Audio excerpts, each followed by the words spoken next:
बीड हत्या प्रकरणात मोठी अपडेट। फरार मुख्य आरोपी सुदर्शन घुले आणि सुधीर सांगळे पुण्यातून अटकेत।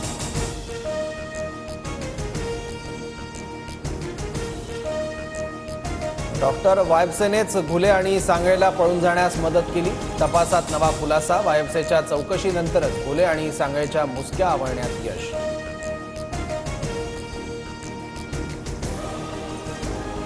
बीड सरपंच संतोष देशमुखांच्या हत्येच्या निषेधार्थ परभणीत मूकमोर्चा। संतोष देशमुखांचं कुटुंब परभणीत दाखल। मनोज झरांगे, सुरेश धस, बजरंग सोनवणेही उपस्थित राहणार।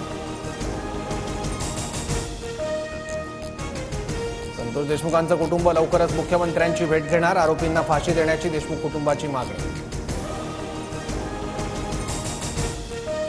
वाल्मी कराडच्या जीवाला सत्ताधाऱ्यांकडून धोका। कराडला संपून पुरावे नष्ट करण्याचा प्रयत्न सत्तेत बसलेल्यांचा असू शकतो। वरेट्टीवारांकडून भीती व्यक्त।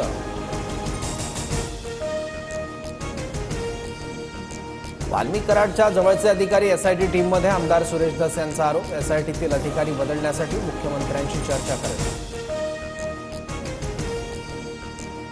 बीड हत्या प्रकरणात तपासासंदर्भात पोलिसांवर विश्वास ठेवायला हवा। सुरेश धस यांचं बोलणं फडणवीसांच्या आदेशाने सुरू असणार। संजय राऊतांचा आरोप। अजित पवारांच्या उपस्थितीत आज राष्ट्रवादीच्या नेत्यांची महत्त्वाची बैठक। पालकमंत्रीपदासंदर्भात चर्चा होणार। अजितदादा दूध यांच्या पालकमंत्रीपदाची जबाबदारी घेण्याची शक्यता। येत्या 10 दिवसात भाजपला नवा प्रदेशाध्यक्ष मिळणार। प्रदेशाध्यक्षपदी रवींद्र चव्हाणांच्या नावावर शिक्कामोर्तब झाल्याची माहिती। नराधम विशाल गवळी आणि साक्षी गवळीला 14 दिवसांची न्यायालयीन कोठडी। कल्याण अल्पवयीन मुलीचं अपहरण, अत्याचार आणि हत्येप्रकरणी सुनावणी।